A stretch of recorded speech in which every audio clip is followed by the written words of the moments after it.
Voilà, très bien. Juste les infos remontent, comme toujours, comme je vous avais promis. En cas d'urgence, on va vous revenir pour vous informer. Arawanaka, Birdi Birdi. Et partagez au maximum. Voilà, on est là juste pour vous donner une information très rapide. Comme vous le savez, ce soir, un débat ouvert pour tout le monde. Haray, comme yari andi tingolondo, Bouya Modon, andi ministre de la Défense Alpha Condé, kon lamino kayite nge woni don, on be namo ministre Diané. Donc Diané on no mo woni yewtude fi mudum. Kon don remplace no Kassory Fofana. Kon don nomino hore mum ko kanko ni ministre par intérim et premier ministre par intérim. Haray non elay comme un petit con kanko Diané ara ɓe hewtuno ko makko e baalu alhawri e makko ay non ngal baalu alhawri e makko ɓe doginnomo ka urgence kono hisali ara ko ɗum woni Diané maayi donc ara buyno andimo buy andamo ara ko andi gollon bandi Alpha Condé ɗin sikkunoɓe ɓen ko sama kala haray wona sama kala haray ko min humpiti kon ɗo joni joni haray ministre Alpha Condé inneteɗon Diané mi anda siɗon andimo premier ministre par intérim aray ko ɓe holli kon e ko ɓe waɗi attaque kon ka woni ɗon aray baalu al hawruno e makko e donc o wawali tenugol aray o feƴƴini kanko noon andi si tawi mo bonni ko ɗuuɗi aray ko kanko andi simo bonnuno ko hawri ko kanko andi aray ɗum ɗon yo laaɓan on fof et voilà bien sûr les combats et les informations passent à Conakry actuellement et trop des appels et aray ko andintingol on voilà bien sûr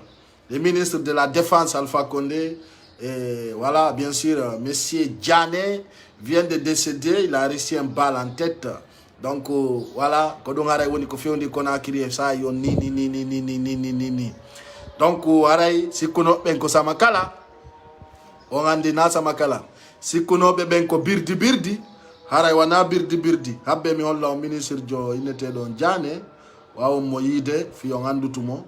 Aleno ko bandiro Alpha Condé kadi wotang inondu wondu do kay mayi o andi de balde do fo nani mi do hala minni on ministre jogo njano mayay awandu do kadi yayi odo non ko balwal woni ko hebimo ka hore ande ay balwal ngal tappimo no gasa ara be yamo be oyna yo darto o darto force spéciale on ukayite makko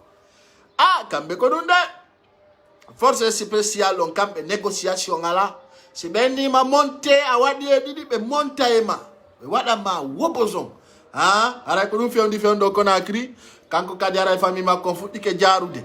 o sikkuno ko Kassory Fofana o janfi goɗɗo no janfo Allah Allah no janfe aray ko noon bandi Alpha Condé ɗin buye majjo yaade mu nduɗo ko lakara hammi haray piiji ɗin fuɗɗike marsude sar nden haray ɗon andi bimbi mi arde mi yewti on ko fewndi sari Conakry nden woɓɓe sikki ko sama kala parmi tous les blogueurs c'est moi qui est venu pour vous dire quoi de neuf à Conakry. Donc dans ce cas je me rappelle ici Diané est décédé, il vient de décéder il y a 10 minutes donc fewndo ɗo ni koye fi ɗum ɗon wona wowlede ni sa nan Alpha Condé arta e laamu la ilaha illallah Ewa ɓe nude Alpha Condé baba ɓe yalti hiɓe waaco ɓe wiya jaman waɗe fifi en Alpha Condé a ŋaɗu ka ŋooɗu haray ko ɗum woni nder ton minen min tefa colonel Doumbouya sikomo Burkina Faso min tefa andude colonel Doumbouya sikomo Kankan min tefa andude colonel Doumbouya sikomo Séré Koré minen meɗe weltani colonel Doumbouya. C'est le seul homme qui a fait sortir ce peuple dans la merde. C'est le seul homme qui a osé de déloger le dictateur Alpha Condé. C'est le seul homme qui a mis les Guinéens en joie. C'est le seul homme qui a aidé les Guinéens de s'en sortir. Menen kala sortu do men nambara meden weltanimo. Colonel Doumbouya ka o jeyra hare himo weltana. Ay ko wadi do kon puisi kuna Alpha kakalamu mayata. Jonne men nantu do troisième mandat 2026. Ngeki do tip hey ñelo ñetti do Conakry ni hey colonel Doumbouya direct mi noddata do par téléphone kala ka be localise mo be tippa e makko haw nantondira waran ko e jungo gido sina dum ko sende men o warila hare ko dum wonder ton ñelo du yejjite e tippi do e be ñelo e mo udor taw yal ka be sorti mo kono ko auto angalala kilim sorta se touré auto angalala kilim few auto angalala kilim ko dongo sorta ni do e jama no koroto angal jawnangal kilima nder to o yi kilima nder to ngal koro jawnangal ka pale ha ka soka don ni ngalala kilim vitir fona tippina hendu wulndu no sofina koro ko yoni donc ni signale no mari sombere o yalti nder kalum ko wolete kon ka Facebook ko wolete ka colonel Doumbouya dey yalti da en gol ko ministre défense Alpha Condé ko bal wala yara e wa jane haray ko andinti golong jane o hikkani ke be yeso ni mo wada to ministre de défense lakara jane ruwaintike haray non du yurma weli mi haka bernde am e bandiji sori on ala sama kala de sori on ala sama kala be ukayite goddo yalta mama die bemu donc colonel Doumbouya holli o hula holli kanko colonel Doumbouya ka force spéciale o fermi voie aérienne et voie terrestre watti don kadi kanko colonel Doumbouya o wanasi ko pellet gagni don hetta lamungu holli kanko colonel Doumbouya o inni kadi haray mo forma gouvernement o wada menen diaspora on ka gouvernement to o wada tous les 4 régions naturelles ka gouvernement kanko ko bibbe Guinée ben o ronki tamperende woni yide bibbe Guinée ben no tampa holli kanko colonel Doumbouya voilà bien sûr mi jangana bita kurundi men jetti voilà bien sûr et résumé makko kanko colonel Doumbouya ko yewti kon holli kanko colonel Doumbouya mo weltani Guinée ben e mo andi tampere mabbe den haray ko watti mudum kanko ko soldat jo fono andi soldat on ko doit be défendre gol bien sûr voilà fi bien Guinée ben fi population on holli kanko colonel Doumbouya kadi e tobbere jandude haray himo wonti die modon himo welti mo woni free haray kadi o holli kala watti do teni jogiti finkari haray mo tori ben no fo hejugol ka nder kanji wona tranquille holli kanko colonel Doumbouya kadi o andintini jama on taredo ay goto taju sabuna ko feddi ko mbaawa watta yika o andintini kadi kanko colonel Doumbouya haray ka tigi o forma gouvernement Macron dans les jours à venir o andintini kadi voie terrestre voie aérienne foko ko fermi o andintini kadi population taredo ay goto taju ko kanko woni colonel Doumbouya ka force spéciale wana samakala kanko programme Macron wana ender birdi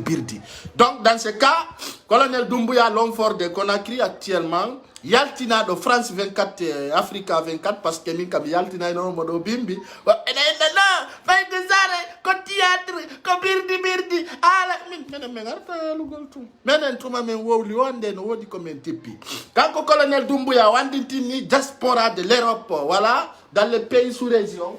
wandintini on haray don wonti die makko o inni kadi taredo ay goto tadi holli o gouvernement makko o waday to jama on fo e be organiser kadi no piji din no tawato mo faala den on hettay ko gagni kon dum non kadi yo laban fo e andite kadi hari en da isiga colonel Doumbouya ha e ronki hari e ronko yarme Guinée on fo o andi bimbi ay mi wawli mi yuno ikunyari unkunyele nenga non les gens qui ont mis les complots pour Alpha Condé ben na force spéciale typique sar ndeng inna complot ben attaque ko bimbi kala kananda attaque wadiri bimbi ko lando dictateur jobe yani ara jama ko fo hande non ni e der do yontere ara payle buyno la Guinée awla sabuna dictateur bandiji din itama ilamu hi suka ngendike mena menina ko Paul wala Pierre ko Alpha Condé woni me ronki yo seku alla wadi be seki nimo jamali ke talike haray ko dun jama mi arno ngandi tingole o saydo haray kanko ministre Diagne ministre de la défense haray be andinti ni en balwal hawruno e makko dey ngal balwal don non haray woni sabu makko o feƴƴini haray ko toriɗenga e way ndeysan ande na o premier ministre par intérim dey wayya e jane kadi yayi jane yayi la kara finkari ɓe wi pinka e wure sagginɗo wo fatay anda joom mum ko ya ukkutu yiite ndara ɓe wi finkari ndin e otowal ngal e wurere nden huɓɓintu ndara ayana hoorema pinka anda joom mum wure anda ko an soodi nde oto anda ko an jeygal donc ko ɗum woni laamu ko yiyaton ko wana ko wowlette ha feƴƴitta ɓe sikkuno kamɓe ɓe wawa jooɗago la 2026 hiɓe wola hiɓe huɗo hiɓe tappo ɓe famina ɓuuri maɓɓe ala ƴelte wowlo mi gokkuno femporitelen to kun kadi no inna wono c'est le grand RPG le petit RPG son là o ganda si Dumbuya no ha jayi ɗum Dumbuya holli finkari makko ndi wolta fenande o henni ko bataillon o jogiti bataillon militaire na birdi de pay ko wonko a pay ko saare feetiyama ɓen ya yiltito ala ɓen si tippanike ma ko piiji ɗiɗi ko a yahay walla yaha bimbi ay welti oya jiɗuno o ko Albert Damantan Camara o mo yahi o mo ƴettude pick-up jo yaha contrôle a Conakry hemo sikkude ko wowi kon jaɓa ay ɓe hoccimo taw ko hoore nden ɓe darnirimo kamakko koleya womo ƴettude cortège njano o yalta e chambre nde o waɗa wirwarude pour contrôler la situation ɓenni an anda ko bemma woni arde ɗo colonel Dumbuya min numa ɓe hoccimo taw de ino ga o yi ka finkari yani ɗon ka mi anda son yi ɗum ko ɓeynata kon an kabula finkari ndin sori jon dogi wallini ndi o wallini finkari ndin ko leydi o ɓeeki watti ɗon pinka makko a wuɗaka kala darta ni ɗo Alpha Condé amayi ko wuɗaɗo donc ɗum ɗon ko noon miɗo wonani on taw darto ha goɗɗo maaya haray ko ɗum jama mi andintinna on haray komi arno on andintingol ɗo selon nos informations wonan ɓen ka terrain haray ɓe andintinni en kanko voilà bien sûr le ministre de la défense même temps ministre par intérim kanko woni Jane haray on ɗon ka tigi o feƴƴini haray ko ɗum on ton haray ko teddungal e moɗon ko ɗum mi arno on haalangol ko ɗum mi arno on andintingol mi toro kadi noon présidentiel Loudalen kadi renforcegol sécurité makko on surtout les militants et sympathisants d'être toujours près de lui pour assurer voilà bien sûr la victoire de ce Loudalen comme vous le savez c'est prochain donc ya on kadi ka makko wontiɗon e makko jamma ñalorma bimɓe kikiɗe ay ɗo gandi ala concurrence ala e murandu. Donc, Andy Antigui Djibinama, qui est le président de la République, c'est Cellou Dalein. C'est le seul président élu le 18 octobre 2020. Donc, il y a metata, komi haluno et komi halitata. Menem medemba o Cellou Dalein. Handi taggendi bare. Men jokka e kadi ha o lamu. Donc, Andy, kodum woni ko menen ya yiltito ala de. C'est-à-dire, medemba o Cellou Dalein. Ha nyande o naati Sékou Touré ya o itta guinéɓe ɓen dans la misère hande mi haaluno min ni kala sorijo frappe ɗo Alpha Condé a wontay héros de la Guinée hande ko yawɗa o e Facebook on ka yawɗa o e nder la Guinée paykuge mawɗo no duwanade colonel Dumbuya kono noon taw duwanomo fi o neɓu ka laamu de duwanemo Allah e jonnutu laamu ɗum Cellou Dalein ko ɗum ɗo woni duwa o si ɗum pari haray ko andintingol foyo woni sempre on andi balɗe buy no feƴƴi ɗo min ni hoore ministre jo jano aray ka maayi awa Jane maayi ministre de la défense par intérim mene wana men voya wana men tappoɓe ceede kono kala komin alani on ça soit transparente ni woɓɓe no jiɓi no inna no est ce que wana complot onon o yihande complot coup d'état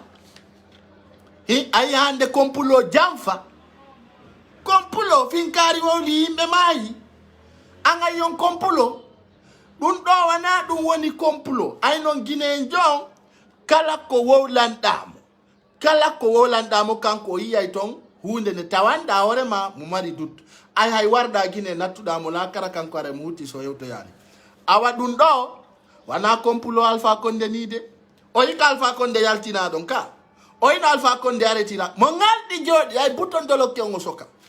anda wa yaltude ina ɗum ko complot o yay ka RTG dénonce ko kanko ni président de la république o fermi voirie en e terrain foppu jawɗo ɗon anda ko honde holtoɗa ayno woɓɓe no ton haray hay naɓuɗaɓe ala kara artidaɓe watama holagol haray menen men ɗaɓɓa holare déjà menen ko abonné ɓe amen ɓen min arata jonnugol information par ce que ɓe andi depuis pay kusare fuɗɗi ɗum ɗo yiɓe ɓawan eɓe wakkili eɓe partage des vidéos ji ɗin hande kadi en andi ko jokkune ɗen ko wana fenade donc à bon entendeur Sali, c'est juste pour vous dire, le ministre de la Défense, Diané, vient de décéder. Il a reçu un balle en tête. Il y a d'autres qui disent c'est une blessure grave. Donc, wokodouoni ko warimo. Aray non kanko Diané, omai. Aray ko dum wonderton. Aray ko andintingolon dum. E mi wolani on ko colonel Doumbouya yewti kon. Aray holli mo weltani media on kanko Doumbouya.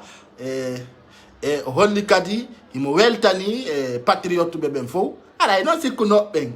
ko sama kala coup d'état ala hande kadi yalte non Alpha Condé président yalte les RPGiste yalte kawre lawol noddanon mi ɗo fiisi damaro hande kay no wamma no way ton gore min no maninnami gorejo ma min kala mami jokki mi yaha min gayna adna fo anda min gayni mi waɗa mo à côté ñeelo e Facebook kon lanni Facebook ɗo laajina watan bimbita ko ngawti wo min he a tertoto ɗum complot a bara balan yima kona kiliniɓe weccinte ha nantodira suuɗo dey itti ɗo noon Allah suuɗima kala ka ɓe yiwma nini si ɓe hendike ma ɓe beebinta e goto landotako ɓe holorɗa min komi jiɓi hani ko est ce que colonel Doumbouya arrêtani la général Balde kala do ŋeƴƴuɗo ko yo darnumo ɗum won nder ton kala ŋeƴƴuɗo waɗi ko ya darnumo Doumbouya amon nord kala waɗɗo allez comme torotoɗo colonel Doumbouya le dernier message aussi dans ces vidéos je sais que tu me regardes bien et tu m'apprécies aussi.